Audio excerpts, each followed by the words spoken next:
There is a building in the center of Milan that has been under construction for longer than most civilizations have existed. It was begun in 1386. It was not declared complete until 1965. Nearly 6 centuries, 35 generations, one building, and covering almost every surface of its exterior, climbing its buttresses, lining its roofline, crowding every available space from the ground to the highest spire. There are sculptures, over 3,400 of them. No other building on earth has more. The Milan Cathedral, known in Italian as the Duomo di Milano, was commissioned by Gian Galeazzo Visconti, the first Duke of Milan in the final years of the 14th century. Visconti wanted something that would announce Milan to the world in terms that could not be misunderstood. Something that would outlast every rival city, every competing dynasty, every other monument being raised anywhere on the Italian peninsula. He did not live to see it finished. Nobody who began it did. The building consumed generations of ambition and died with none of them. The first problem was the material. Visconti chose marble, specifically the pale pink and white marble quarried at Candoglia on the shores of Lake Maggiore. A stone so fine and consistent in quality that it eventually became known simply as the cathedral's marble, as though the mountain existed for no other purpose. A dedicated canal system was constructed solely to transport the stone from the quarry to the building site.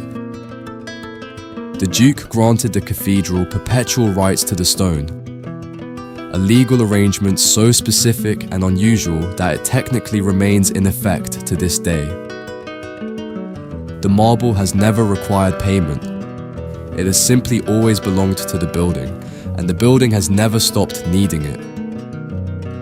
The workshop that carves and restores the cathedral sculptures has operated without interruption for over 600 years. There are craftsmen working there now, whose job is functionally identical to the job performed by craftsmen in the 15th century. Same stone, same tools in many cases, same building, always needing something. The sculptures were not conceived as decoration. This is perhaps the most important thing to understand about the Duomo's exterior, and the thing most visitors never realize. The 3,400 figures covering its surface were conceived as a complete theological program. A visual argument worked out in marble over centuries about the nature of the divine, the history of Christianity, and the relationship between human life and the sacred. Every figure has a position. Every position has a meaning. Saints are arranged according to their importance in a hierarchy debated by theologians before a single chisel touched the stone. Biblical scenes are distributed across the facade in a sequence designed to be read in order like pages of a book by anyone standing in the piazza below. Most visitors look up, feel the scale of it, and move on. But the argument is there.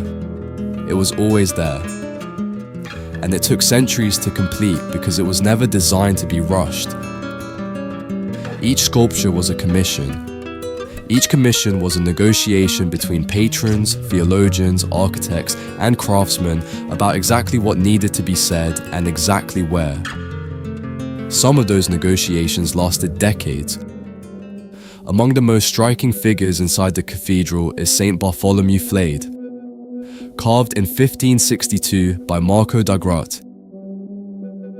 It depicts the Apostle Bartholomew after his martyrdom, skinned alive, carrying his own skin draped over his shoulders like a robe. The musculature beneath is rendered with an anatomical precision so exact and so unsparing that the figure has been used in medical education. Every muscle, every tendon, every surface of the body beneath the skin is present and correctly placed. It is one of the most unsettling things in any cathedral anywhere in the world. The greater carved his own name into the base alongside an inscription that carries the same essential meaning across every translation. This was not the work of Praxiteles, the ancient Greek master. "I made this," a sculptor in 1562 standing inside a building already under construction for nearly 2 centuries, feeling the need to make absolutely clear that this particular, extraordinary, deeply disturbing thing was his alone. Napoleon had opinions about the cathedral. When he arrived in Milan in 1805 to crown himself King of Italy, the facade of the Duomo was still unfinished. A problem that had defeated every previous attempt at resolution for over 4 centuries. Different architects had proposed different designs across different eras. None had been built. The front of the most ambitious cathedral in Italy was, after 400 years of construction, essentially still a building site. Napoleon ordered it completed.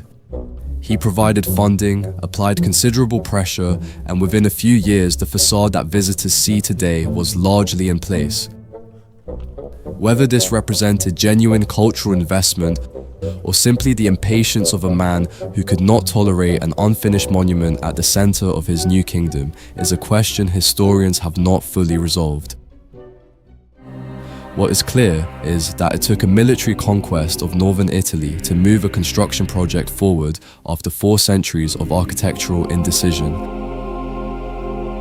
The final spire was completed in 1965, 579 years after the first stone was laid.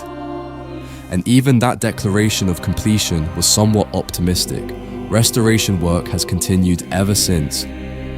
New sculptures are still being carved to replace those damaged by pollution, by weather, by the passage of time against stone exposed to the elements for 6 centuries.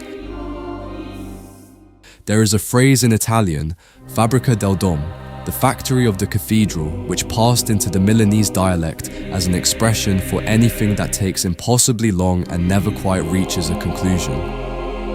A bureaucratic process, a renovation with no end in sight. The building gave the language a phrase for its own nature. Stand at the base of the cathedral and look up. 3,400 sculptures. 6 centuries of hands. Marble still being quarried from the same mountain that supplied the first stone in 1386. Still being cut and shaped in the same workshop by craftsmen whose profession has passed from generation to generation without interruption. Some of the figures at the very top are positioned so high they cannot be seen clearly from the ground. For centuries they were carved in full detail regardless. Every finger, every fold of cloth, every expression, completed to the same standard as the figures at eye level, despite the certainty that no human being in the piazza below would ever make them out. The reasoning was straightforward. If no human eye could see them, perhaps something else could. And that possibility was considered sufficient reason to finish the work properly. Whether the craftsmen working in the workshop today hold the same belief is not recorded, but the carving continues. It has always continued.